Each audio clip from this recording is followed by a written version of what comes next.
Hello, welcome to the Wilson Center and the Global Europe Program's webinar series for Ukraine and Europe, focusing on Ukraine's trajectory into Europe, what that's going to take for Ukraine and what that is going to take for the European Union as well. We are delighted to welcome our host for this series, Mariana Bujarin. She is the Senior Research Associate with the Project on Managing the Atom at the Harvard Kennedy School at Belfer Center there. She has had appointments at the Stanford Nuclear Security Fellow at MTA and the International Security Program. She's a fellow at the Harvard's Davis Center for Russian and Eurasian Studies. And she's been a visiting professor at Tufts and the Peace Research Institute in Frankfurt. We are honored to have her as a Wilson Center Global Fellow. And she is also the author of a recent book, Inventing the Bomb, the Collapse of the USSR and Nuclear Disarmament of Ukraine. So Mariana, thank you so much for being a part of our Wilson Center team. And we are also delighted to welcome today Ivanna Klympush-Tsintsadze, forgive me. She entered politics after the Revolution of Dignity in 2014, and I think that's going to be part of what we are discussing today. She served as a member of the Ukrainian Parliament, first deputy chairperson of the Foreign Affairs Committee, and part of Ukraine's parliamentary delegation to the NATO Parliamentary Assembly. She has later been deputy prime minister for European and Euro-Atlantic integration of Ukraine for the last 3.5 years, and we are honored to have you with us. She comes to government service from a journalism and civil society background, so we will maybe hear more about that too. It's a great day to have this discussion because just this morning we saw that the European Council approved the EU-Ukraine facility, which is 50 billion euros of funding over the next 4 years. That was a decision that was delayed from December. So that is a good marker for Ukraine's European future. And with that, I'm going to turn it over to Mariana, and I will just remind everyone in our very large audience for this that we are welcoming questions, and we will send them to us here at gep@wilsoncenter.org, and we'll make sure that those go to the participants so that you could be part of this discussion and not simply observers. With that, over to you, Mariana. Thank you so much, Robin. Thank you for your kind introduction. And it is my distinct honor to be part of this project, Ukraine in Europe project. I think the name is very eloquent. And also on this particular occasion, to welcome Ivanna Klympush-Tsintsadze to be our guest for basically a conversation. We've invited Ms. Klympush-Tsintsadze to share with us her thoughts mostly about the next steps in European integration, Ukraine's path towards the European integration, but also to reflect on the very long and difficult path that Ukraine has covered thus far on this road. Ivana, if you don't mind, I'll make it a little bit more familiar for myself and our audience. Ivanna, you know, we're part, you and I, of this generation of Ukrainians who came of age, as it were, when the Soviet Union broke up. And there was, you know, this vision for Ukraine that evolved and changed, but there was this narrative of a return to Europe from the beginning, right? As Ukraine is a project for an independent state, an independent nation. There was this narrative of a return to Europe, but yet it turned out to be quite a challenging path for Ukraine in particular, and where its neighbors, such as Poland and, you know, the Baltic states that used to be also part of the Soviet Union, seem to have made kind of quick progress towards European integration. It was not the case for Ukraine. You were not only part of this generation who observed it, you were an active agent of change. You are a person who shaped this history. And without exaggeration, one of the people who made an extraordinary contribution to bring Ukraine closer to its European integration, to its European home, first as a civil society leader, and then in Ukrainian politics.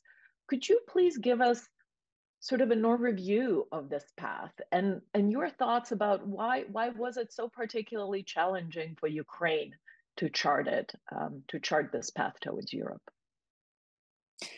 Well, thank you, Mariana. Thank you, Robin. I'm very grateful for this invitation. I'm very touched by this really very special introduction that you are making to me, and that also sets another set of responsibility about what I'm going to say right now. So thank you. But yes, Mariana, you are absolutely right. We have been, unfortunately, following the path of this return back home to Europe for much longer than many of our neighbors in the Central European states, after the dissolution of the Soviet Union, after the fall of the Warsaw Pact, but also much longer than also our partners and our friends from the Baltic states who were part of the Soviet Union.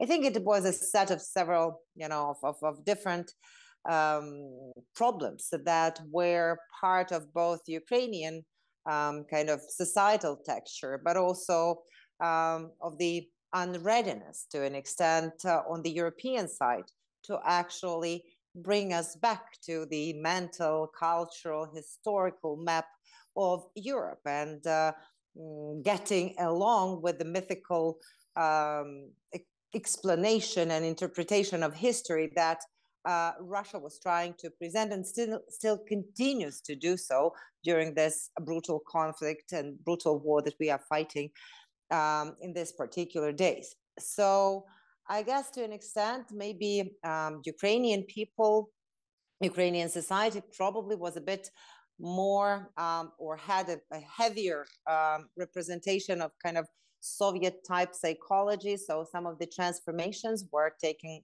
longer here across the society, but also the hesitation and from the side of the political elites and the leadership of the country to change paths from clear targeting the attempts, so to say, to rejoin the West, but then also turning back towards being more focused on cooperation with the Russian Federation. And these changes and this hesitation obviously did not help for development of really sincere trust between us and the European Union and NATO for that matter as well, but also some of the decisions that were taken on the other side, so to say, of the border, like the not providing Ukraine with a map on the NATO summit in 2008, even though we are talking today about European integration, but the Euro-Atlantic integration is also part of that whole construction. That did not, help to strengthen the societal belief that we will have the future with Europe and that we have the opportunity to rejoin the kind of the historic civilization that we all believe we are part of. And only now, after the Revolution of Dignity of 2014, there was a growing number of Ukrainians, and up till, right now it's almost like 95% of Ukrainians who are supporting of Ukraine's joining the EU, and almost 90% who are supporting Ukraine's joining NATO, after this 10 years of war and 10 years of concrete steps on transformation towards Europe. We also have to remember, there were different attempts. We were signing the association agreement that actually the refusal to sign it by President Yanukovych has led to the Revolution of Dignity. But then we remember, our path was never easy. We remember very well that as opposed to any other country that ever signed the association agreement with the EU, even after signing it, we had problems with its ratification. We remember there was a very special, the only particular case referendum in the Netherlands when this international agreement had to be either supported or not supported by referendum in the Netherlands. And it turned out only years later that those were the Russian agents and the Russian, actually even nationals with Russian passports that pretended that they are Ukrainians who were campaigning within within the Netherlands against this signature, against this ratification.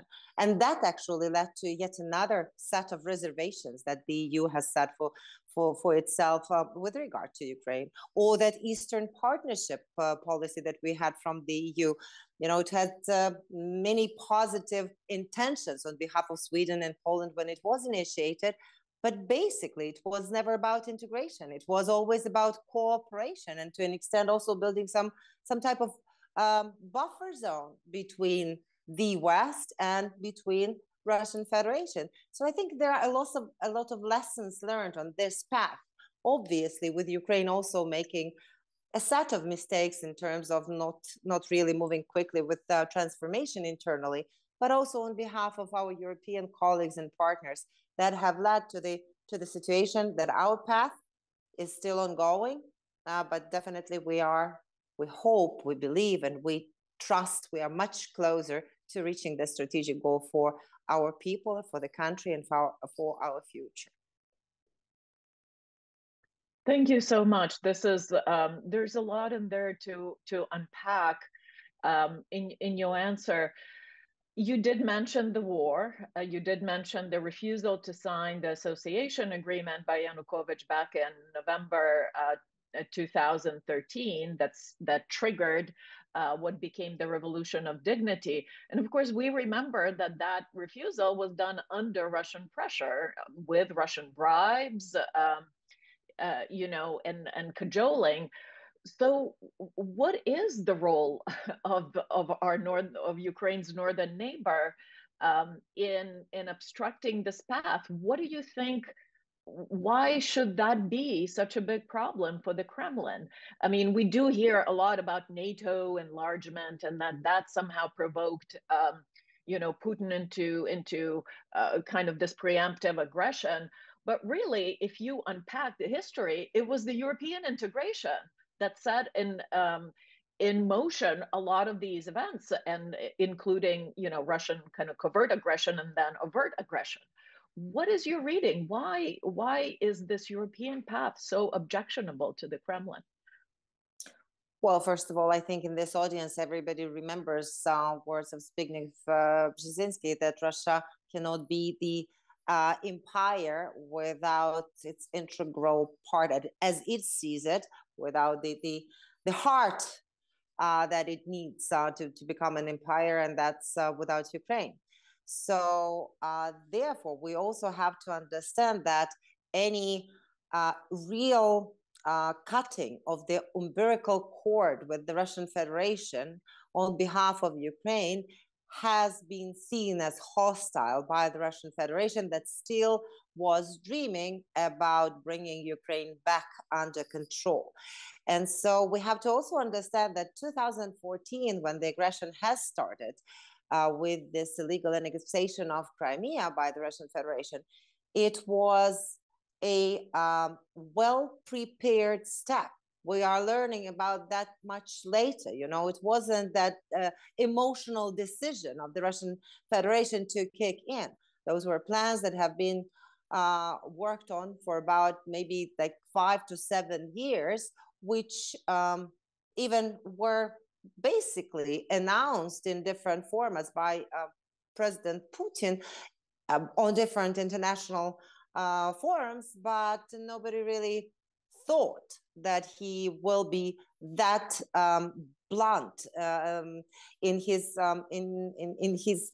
explaining his plans for the future. And nobody imagined that it could become true.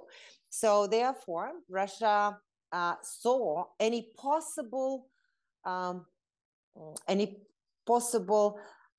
success of Ukrainian people and Ukrainian nation in transforming itself to a democratic, free, rule of law based country that is becoming part of the Western community. They saw this as a the end of their ideas and their plans to restore the Russian Empire. So, and that's why they started this conquering war, and that's why they wanted to bring back Ukrainian people under oppression. And they believed that Ukrainians, if they say that Ukrainians are the same people as Russians, so that means the truth, and they are. We have had a totally different history. We do believe that the slogan that was there during the Revolution of Dignity on the main square of Ukraine, that freedom is our religion, is actually describing very well what we Ukrainians as a society are and what we believe in. And I think that Russia just could not allow itself to swallow the very clear desire of Ukrainians to make their own conscious choice. And that is something that is not allowed in Russian Federation, to make your own choices, to have your own opinion, to actually speak your own mind, and to, to be free. And that is what makes us very different from the Russian Federation and from Russian society, because I think that that's a society of czar and slaves, and unfortunately, that has been kind of strengthened over not only decades, but centuries. But Ukrainians over these same centuries have had different attempts of trying to break free, to return to freedom. And they were also attacked by the Russian Federation in different formats during the USSR as well, when they were trying to erase us from the map of the world. So we are right now in the middle of yet another attempt of the Russian Federation to extinguish Ukrainian people, freedom-loving people, people, the very hard-working people, brave and resolute people. They want to extinguish us, but they want to ensure that they have the upper hand over the territories that, by the international law, belong to our country, our state, and our nation. Indeed. I'm very glad you mentioned Zbigniew Brzezinski, because I think, out of these kind of grand big picture thinkers back in the 90s, reflecting on these transformations, geopolitical transformations after the collapse of the Soviet Union, he's one of those people that if he were around, he could really say, "I told you so," right? He did warn. He warned us. He said Russia will not let Ukraine go. Russia cannot see itself as an empire, as a great state without Ukraine. And it was interesting to see in a recent article by CIA Director William Burns that just came out in Foreign Affairs. He actually echoes that. Let me just very quickly quote one bit of it. So Bill Burns, and he's been very much involved with Ukraine and Russia throughout the past several decades. He says, "One thing I have learned is that it is always a mistake to underestimate his," meaning Putin's, "fixation on controlling Ukraine and its choices. Without that control, he believes it is impossible for Russia to be a great power and for him to be a great leader." So, those two great minds seem to be thinking alike, Zbigniew and Bill Burns. But Ivanka, you're absolutely right about Putin's attempt and Russia's attempts controlling Ukraine's choices and snuffing out the freedom of its choices. And at that, it seems to me,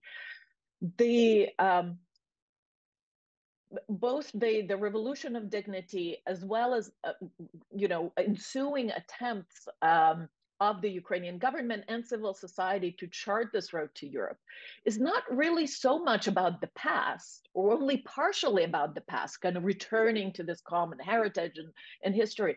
But a lot of it is about the future. It's about how Ukraine wants to shape its political and social life in the future. It's the generation, who came out of Revolution of Dignity first. It was the students, the young people whose future was on the line. And, as Masha Gessen in one of her books outlined, Putin robbed his own country of choices about the future. Russians' future is past. The future is past, she wrote. So speaking about the future, right? The next steps. So now there has been this really hard-won progress, this hard-won achievement on December 14th. The European Council open membership negotiations with Ukraine. Finally, we have some kind of now idea of what is to follow next. You just were in Brussels, if I understand correctly. What can you outline for us? What the next year, 2, 3 is going to look like? How will this path transpire? Just maybe one more sentence with regard to our past. During this 32 years of independence, we have had at least 3 revolutions, starting from the student revolution, then Orange Revolution, and then the Revolution of Dignity. And that's probably only in 2014 we finally cut that partial dependence that we still had over the Russian Federation, and that huge change also that has happened in the majority of the Ukrainian society has been leading since then towards this, towards our common vision of the future, with together with the EU, together with NATO, inside both institutions. Yes, I just returned last night from Brussels, and I'm very happy to hear the news today that, as Robin has mentioned, that the European Council did adopt today the decision on this financial EU-Ukraine facility for Ukraine, which is important in terms of financial backing of Ukraine. What comes next and why this is important? I think first and foremost, we have to understand that this tremendous tectonic change that has happened since the start of the full-scale war of Russian Federation against Ukraine, because the war is ongoing already for 10 years, and 2 last years it's been full-scale. There was a great shift in European resolve and European understanding that the doors of the European community have to be reopened again, and this has been brought upon Europe basically by the Ukrainian people, by the stance of the Ukrainian armed forces, by our ability to, while fighting the existential war, to actually also try to ensure that we are delivering the changes that are important for every single citizen and for our common success.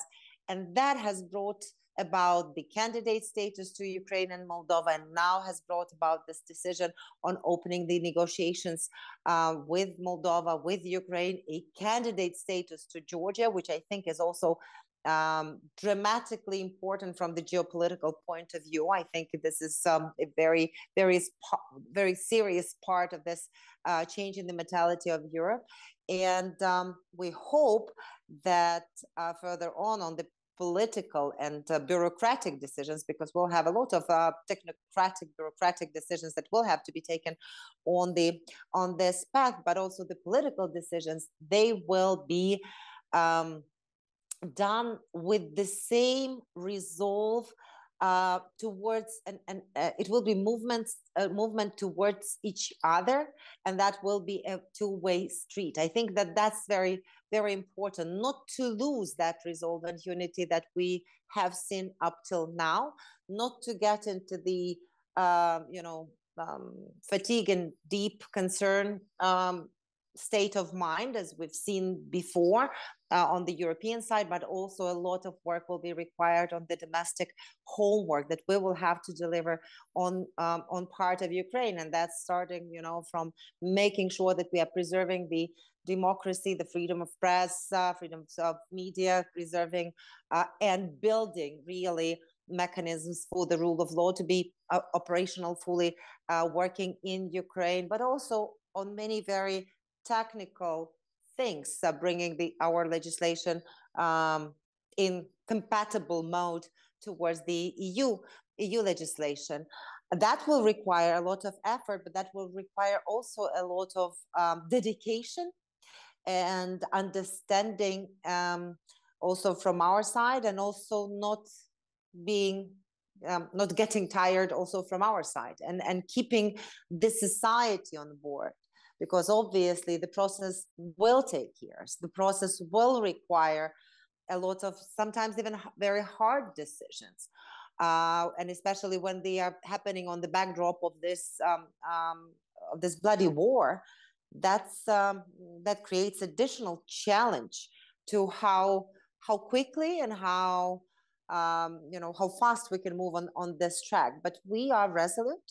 We have the backing of the society, and I hope that we will be able to be victorious in this war, and then focus exclusively on transformation and rebuilding of the country, to that extent, to become a strong member of the EU, because we don't want us to be seen as a I don't know, some yoke on the neck of Europe. We do believe that we can be part of the answer, part of the solution, that we can, with us joining the EU actually has the potential of becoming, the number one economy in the world, at least GDP wise. Like they also have a lot of other potential geopolitical and security appeal that will be brought by Ukraine joining the EU in the future for the EU. So I think it's about not only about integration, Ukraine integrating into the EU in the future, but also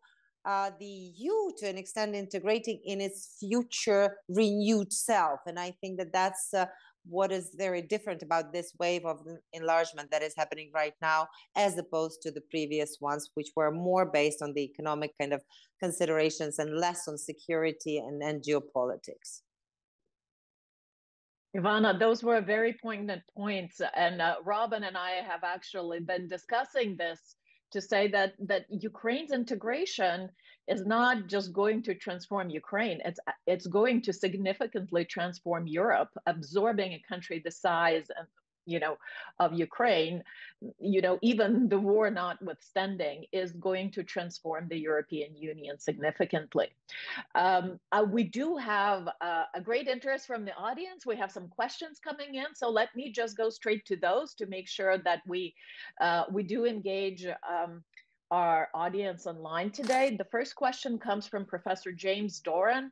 I'm sorry if I mispronounced the name, from Rutgers University. And he asks, how would Ukraine's path to accession be affected by change in presidential administrations, either in the United States or in Ukraine?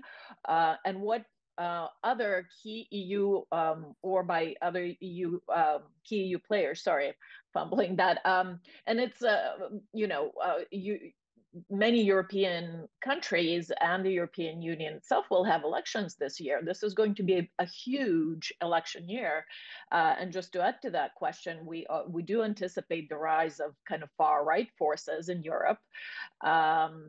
What are your thoughts about that? Will that affect or threaten to derail or complicate Ukraine's accession process? Well, let me start from the possible internal change in Ukraine once we do have the elections. And we all understand that the elections, according to the Ukrainian law and constitution, can be held only after the end of the martial law. And then we will be able to provide for also all the possibilities to have the really free and fair elections in accordance with the OSCE standards, and thus also engaging all the people that right now are either internally displaced or externally displaced, for that matter. We don't want to call them refugees. We want them to come back home. We hope that they will come back home, and all the our defenders to participate in those elections. So only then it will happen. But what's important, that after the Revolution of Dignity in early 2019, the previous convocation of the parliament has voted the changes to the constitution that now, since that time, we have decided that EU integration and NATO integration are our strategic goals of the country. So that's not really easy to change in the constitution. So we believe that this is also going to be kind of a very strong legal kind of framework for Ukraine, but also I hope that we will not lose the great societal support and the very vibrant Ukrainian civil society that has been participating in this drive towards the European and Euro-Atlantic integration of Ukraine. And right now, I think that basically all the political parties that are operational in Ukraine, they also might have differences in their tactical approaches, but strategically are sharing the approach of Ukraine only way to in the future as part of the of our future being part of the EU and part of NATO. So basically, I think we are all kind of backed up here on different levels in Ukraine. With regard to European countries, with regard to the United States, obviously we do understand and we do see the rise of the far-right political parties in Europe, but we have to make sure that we are not fooling ourselves. Like what we see in Europe, we see a lot of them kind of revived activities of those who have been supported by Kremlin before, who have been financed by Kremlin and Russian Federation before. Those voices are becoming stronger, and obviously these voices are easily absorbed and accepted by the societies here across Europe, because they are suggesting for some easy solutions and some nationalism in the times when no easy solutions are possible. And they are suggesting to basically tear apart Europe at that point when the only answer to all of the challenges and threats for Europe are in the unification and common action. So I think it's about right now, it's about leadership, it's about readiness to lead from other political forces, and about their readiness to actually explain to societies the difficult solutions that they have to take upon themselves in order to preserve their way of life, in order to have the future, in order to preserve all of those things that they have been taken for generations for granted. Everything that we know of the EU or of the US, many people in your society as well are taking for granted today. Sometimes, as we learned the very hard way, your beliefs, your values, your the things that you really stand for, they have to be fought for. And I think that this is about this type of leadership that is necessary right now. And I think there is also a big share of responsibility for the media in that whole process, and to actually also take side of democracy and take side of the values, take side of the rule of law, and try to reach out to public with all of this. With regard to the elections in the US, overseas, we will see how the whole situation will evolve, but we already are experiencing a very tough call right now when we see the discussions in the US Congress being artificially, to an extent, connected, the very important part of the internal security concerns for the US to the actual A, promise, B, if you want, obligation, according to that infamous Budapest Memorandum that we have signed in 1994 with the Russian Federation, for that matter, but also with the US, promising some assurances of security when we gave up some nuclear weapons, kind of the third biggest arsenal in the world. It's also about any future democratic role that the US is planning to play in globally. and also about the well-being and security of American people, because if dictatorships will be allowed to have the upper hand, and if Ukraine won't be helped and will be falling towards Russian aggression, that would mean that new conflicts, new wars, new attacks will be happening elsewhere in the world. And the impact of all of that world kind of getting into that tragic chaos will be felt by every single American. So we have to make a choice. We don't know how your elections will impact us, but as I said, we already unfortunately feel the electoral breath here, when we do need your support in terms of weaponry. We do need your support in terms of financial backing in order to stop one of the dictatorships in the world, so that they would not be a positive example for others to attack in different parts of the world.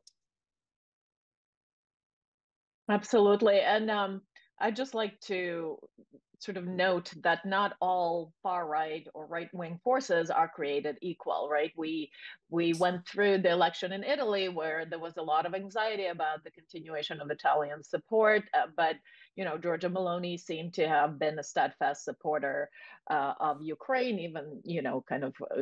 She's towards kind of the right of the spectrum, political spectrum. So it seems that it is incumbent on the Ukrainian government and all of us to try and engage and work with all sorts of political forces and impress upon them the things that exactly you have been saying, that a lot more than just kind of Ukrainian security is on the line here. And with that, it's a good kind of segue toward the next couple of questions from the audience that I'm going to parlay to you. One is from Viktor Kovalenko, who is a student at American University, probably our compatriot, if we judge by the name. Mm-hmm. And he's asking, European countries provide very generous amount of help, support in terms of housing, stipends, financial aid to Ukrainians. I assume it means displaced Ukrainians who have been hosted very generously by the European Union states. What is your opinion about the future of this help? And will Europe continue to accommodate Ukrainians until the end of the war, support Ukrainians? And this echoes, or the kind of the links to a question from Dr. Eckhard Kleinau. I'm sorry if I mispronounce. He's a director of research and evaluations at University Research Corporation, and he asks a question about the security dimension of all of this, right? As long as there's a war, as long as there are waves of refugees that are created, it will be a lot to absorb and chart the path towards European Union. And he's asking, given Russia's hostility towards Ukraine and EU member states, should NATO membership come first? Shouldn't the security kind of component of this Euro-Atlantic integration come first? Or do you see EU accession, NATO membership as parallel processes? Thank you very much. I appreciate the last question. I've been the, true Euro-Atlanticist for years, I think since 1994, if I'm not mistaken, like when I consciously remember. So it's been some time. Actually, we can celebrate 30 years now. Yes, I wish I would see more readiness and more political resolve in actually taking the bold step on behalf of the NATO countries to start the invitation process for Ukraine towards NATO. I think there are creative ways how to do that even during the war. I think if there was the political decision to actually go along this path, that we would find the model how this could be done. And I do not believe that we should be further be misled by the naive assumptions that it was the enlargement of NATO that has somehow provoked Russian Federation. NATO has done everything not to get Ukraine into NATO, and Russia still attacked. Even with the whole brutality of the force, of making sure that our citizens are fleeing, that our cities and towns are being just brought to dust and debris. All of this is happening irrespectively of the very fact that we have not been invited to NATO. We have not been given map. We have not been, given any other possibility. And look how Russia easily swallowed Sweden. Hopefully, Sweden will be joining in the nearest months, but like Finnish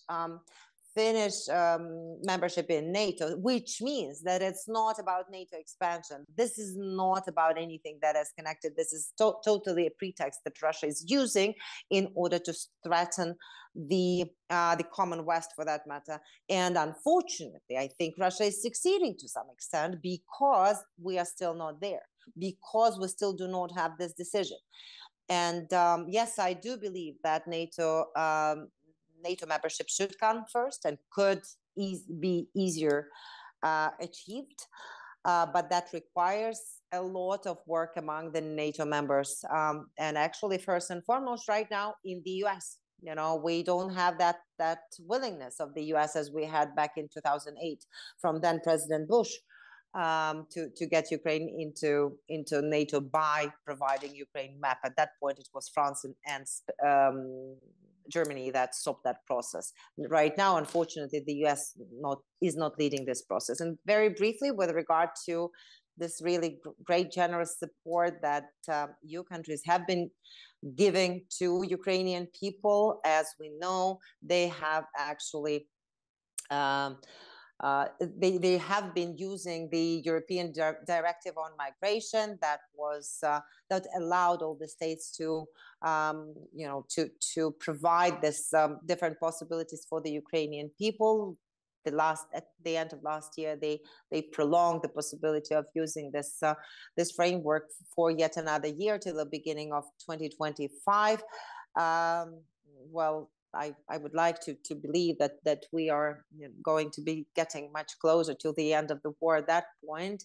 And obviously, I think that if we will go further and we will have to fight further, I hope that this unity, generosity, open hearts and open homes will be still preserved by Europeans for Ukrainians. I can tell you that we are very proud that Ukrainians are being seen as being accepted as very hardworking people, as people who are ready to be adjusting, to become parts of the society. So I hope that they are going to use these years outside of the countries to get some new experiences and come back with that knowledge and come back with that new type of additional thinking that they've learned abroad in order for us to restore and renew the country after the end of this war. And indeed, these are not unrelated questions, right? Even, the security component of it has to be solved sooner rather than later in order to exactly prevent these waves of refugees and these very monumental asks that of the European generosity and of the people who are hosting Ukrainians in Europe.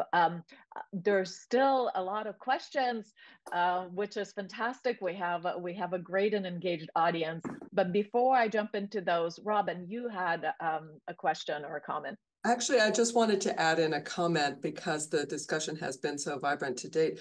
To indicate a resource on our website, we had a land warfare specialist from the Royal United Services Institute, who's also a global fellow here with us, in town last week, and we filmed a short clip on what it means if there is a suspension of assistance to Ukraine what that would mean for Ukraine's ability to plan and so forth. So I wanted to highlight that for our audience as a resource that they may find interesting to bolster what you have been saying to us about what this means. And then I'm going to have a word on process, because I think actually the process is important. This is for Ukraine beginning its accession negotiations, that is not an instant process. It's a transformative process, but it's also going to need to be transformative for the European Union.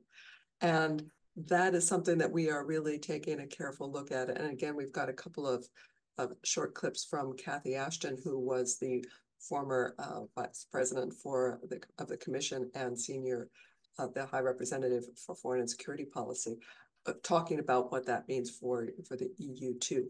I think that process is essential, and when I look at the question of NATO membership, I also would see that as it would be a valuable process to have Ukraine be in the process, but in the preparation for that, as it is with the EU when they start the accession negotiations in March. So I tossed that comment out there. And Marietta, back to you, because otherwise we'll have a revolution among the people who are waiting with questions. Indeed. And I'm trying to kind of gather and kind of pair them up. So the next pair that seem to speak to the same set of issues.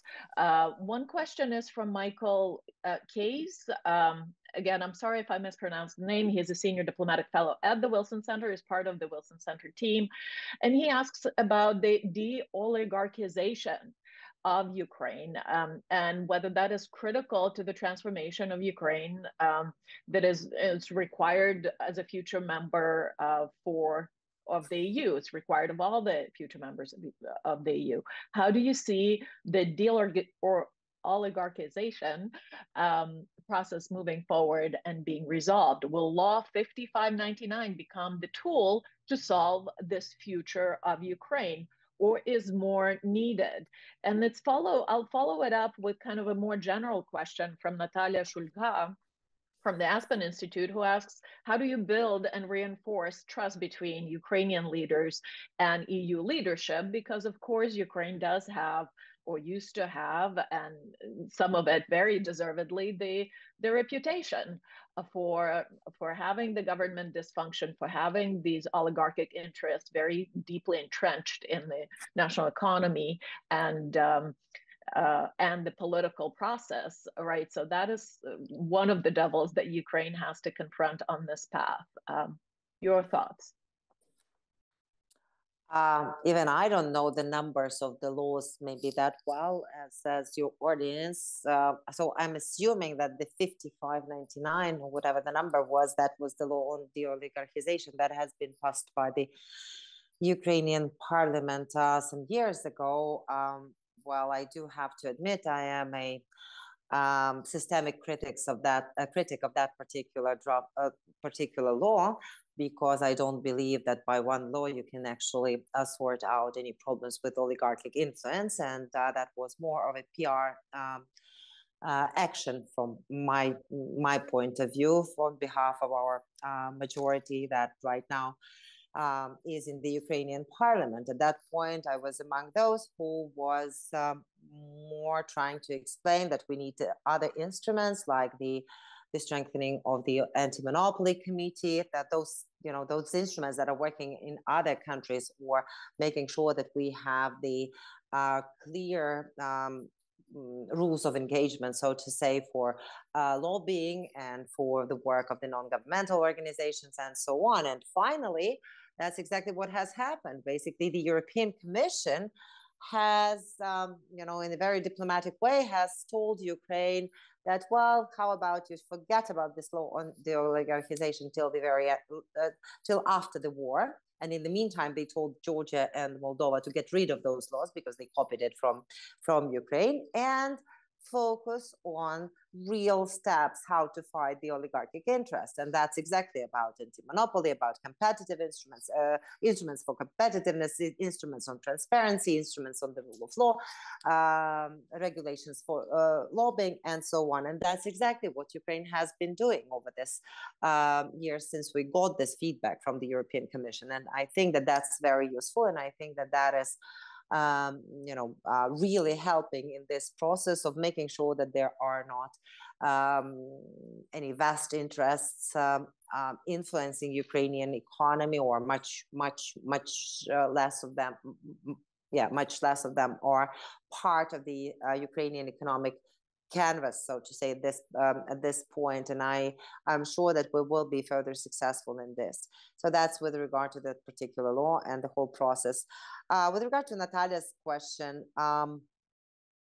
how to restore trust, I think that trust is being built by years and by your actions and by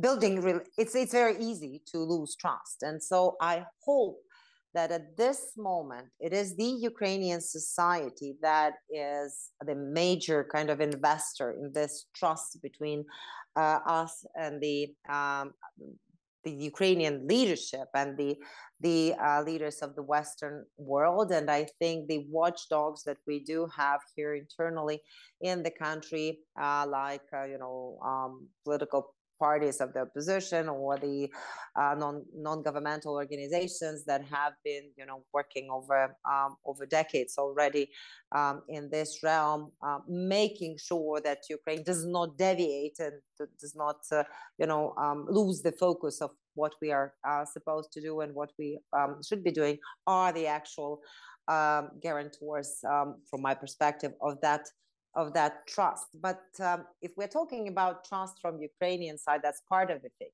But it's also about trust, our trust towards the leaders in the EU.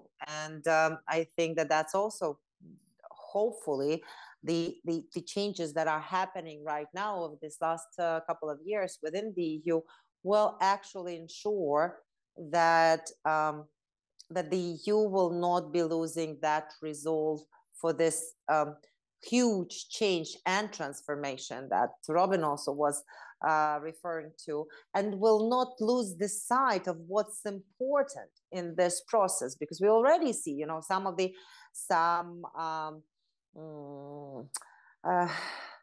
some forgetfulness with regard to why the EU was created as a community of steel and coal, and everybody seems to be forgetting, or many seem to be forgetting, that it was about the free market economy. And right now we see all of this popping up, new dissatisfaction among the farmers, among the other groups that have been, provided with a lot of financial support, and now they have to compete with Ukrainians that have not been receiving any, governmental support, but can be a changing force within the EU. So we have to understand that this is about markets, free market economy. It have to work around that and kind of adhere to the values and basic principles that have been part of this European promise in the very beginning of it. And then hopefully the trust will be built also on the other side as well. This very nicely links to the next set of questions.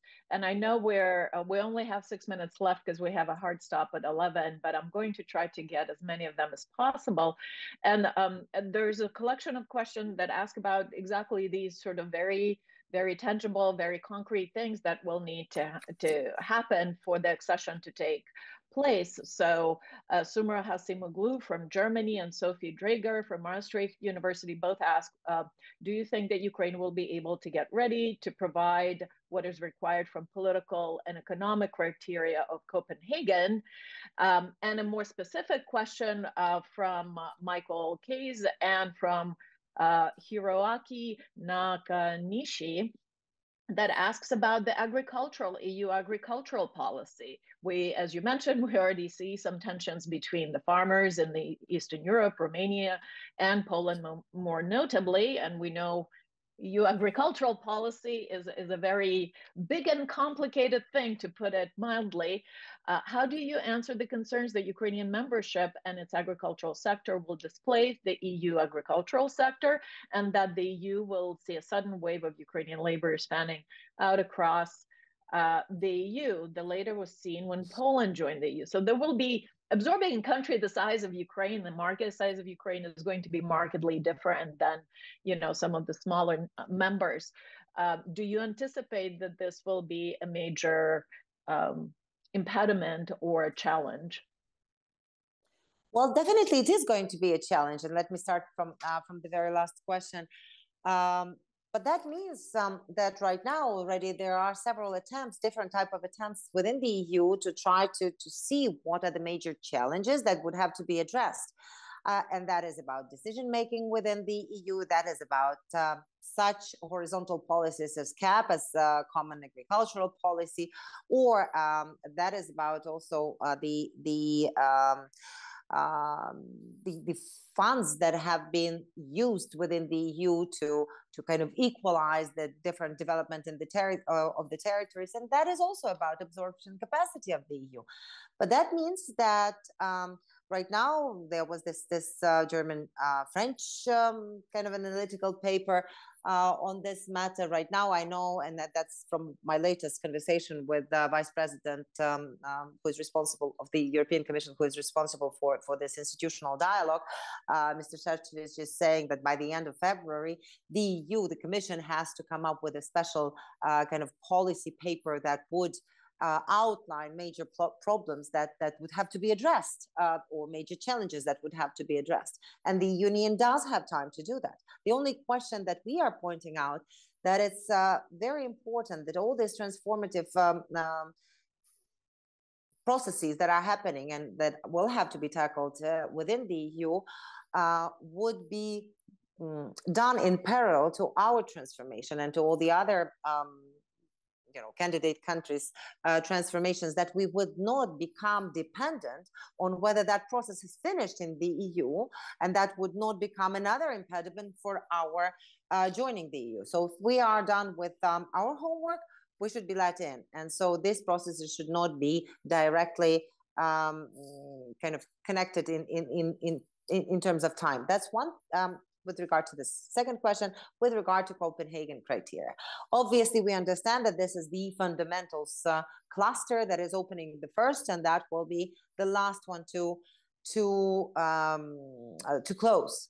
And for many of us here in Ukraine, this is a primary focus to ensure that we are not becoming, and I would be very probably non-diplomatic, not becoming another Hungary inside the EU at this particular moment, but we would be a more of exemplary democratic state that is capable to preserve the balance of powers, that is capable to ensure the rule of law, the democracy and rights of the people, and competitiveness and the free economy. And obviously that requires a lot of work. And that right now, we are even starting during the martial law, we are starting the discussion that it's important not to lose during the martial law under the pretext of the needs to curb some of the freedoms of the citizens of Ukraine, to lose and backslide some of the things that we believe that they have been already kind of set in stone for our society. And this discussion is already right now during the war is taking place here. I hope that those of us who are concerned with these processes will have the winning trajectory to ensure that, irrespectively of the war, we are preserving and restoring all the democratic bricks of foundation of our state, and ensuring that we are building further on them after the end of the war. Thank you so much.